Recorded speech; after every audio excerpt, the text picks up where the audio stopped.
Hey, thanks for stopping by. This is your Devils in Detail Hockey Roundtable. I'm here with Ethan Schmidt, and man, Ethan, you're looking good, rocking the bow tie sweater. I like it. Thank you, sir. I appreciate it. You're looking super nice with that navy suit. I love it.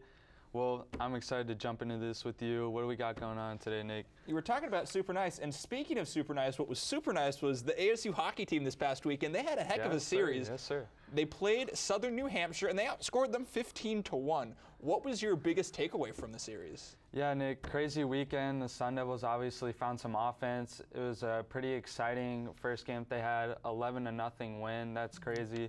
Huge. You know, I noticed that the Sun Devils just seemed to be getting more shots on goal, really putting the attack on them. You know, 60 shots in the first game and 50 shots in the second game.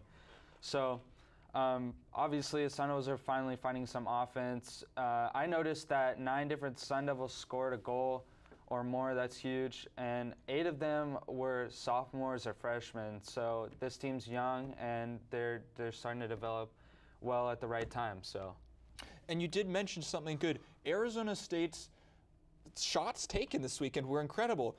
The highest number of shots that they had taken going into a game was nowhere close to 60. And they took 60 shots on goal on Friday and then 50 on Saturday. 110 shots in one weekend is insane. Yeah, Not only that, but they only allowed 19 shots on Friday, which was a team record, and then they allowed 14 shots on Saturday, which was another team record. Super impressive. In all regards of this past weekend series, ASU was dominating. Now, you do have to keep in mind, Southern New Hampshire, the Penmen are a D3 school, so you have to kind of put some perspective into it. But for all things considered, I'd say it was a pretty good series. Yeah, definitely. Things kind of calmed down in the second game, though. What was different in the second game?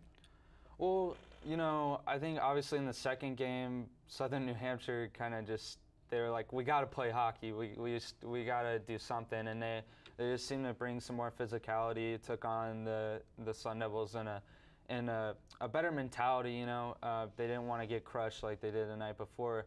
So I think they just went out and played more relaxed. Probably surprised the Sun Devils a little bit when they got more physical, a little more chippy. So.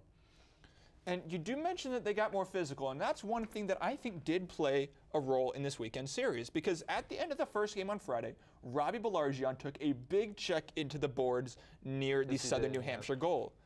Took a while to get up, eventually skated off the ice under his own power, but he did go straight to the training room.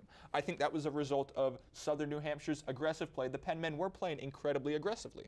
Then you go into Saturday's game. Thankfully, Balargian was okay. He wasn't hurt, didn't miss any time. But Arizona State, they were playing a lot more physical in that game. How do you think that impacted the results of the second game? Well, yeah, Nick, you and I were there. Obviously, a lot of big checks into the boards, especially in front of the student section.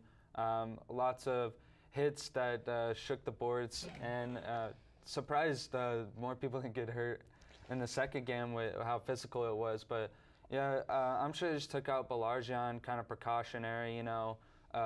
Beating up on this SNHU team, you know, let's not push anything with our leading scorer. Let's take him out of the game. See how he's feeling for the next night in the series. So, but yeah, both teams definitely more physical. I noticed the SNHU is blocking a lot of shots, getting in a lot of shooting lanes, and putting a total together. Probably insane how many shots that Arizona State had on net. Like even if with the blocks, you know. So yeah, SNHU just, they seem to find their game a little bit more, you know. Didn't really go out there and try to. They knew what they had and what they had to work with, so it's kind of just like, let's just play physical and see what happens. And I think Arizona State, just once they've gotten a groove and figured that out, it was tied 1-1 after the first period in that second game, but after that, Sun Devils kind of took over. They kind of figured out that SNHU is going to play at a better pace than they did in the first game. So. Absolutely. And one thing that you mentioned, the team's leading scorer, Robbie Balargian, he hasn't scored any goals in a while. And the good thing about that is that the rest of the team stepped up. Anthony Croston, he had a hat trick in the first 14 minutes of the game on Friday. Louis Rowe had 2 goals. 9 different players, like you mentioned earlier, scored goals on Friday. Liam McGing, he had 3 assists on Friday. So I think a lot of these Sun Devil players are starting to step up. They're coming together as a team, and I think that's something that they didn't have at the beginning of the season because they didn't have the D1 experience. But now they've settled down, they know what they have to do to win games, and they're starting to win that. Now, they're not necessarily winning games against the best teams, but I think they're still playing a lot more competitively. And there are some tough games coming up ahead. Yeah. The next 4 games that the Sun Devils play are going to be on the road against ranked opponents. Not going to be easy. Ethan, how do you think the Sun Devils are going to fare in those 4 games? Well, yeah, Nick, you were talking, obviously,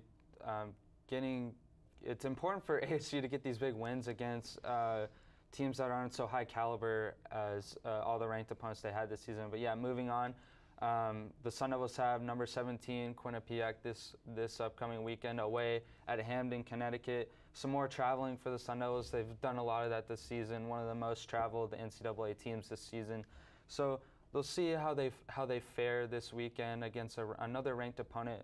But I think that going forward, they just got to play their game, and they obviously have the momentum. And then the next series after that is number 13 Western Michigan. So obviously some tough tests coming up for them. I think they just need to keep playing with the confidence that they have, and now they know that multiple people on the team can score. So that's important. And that's been big.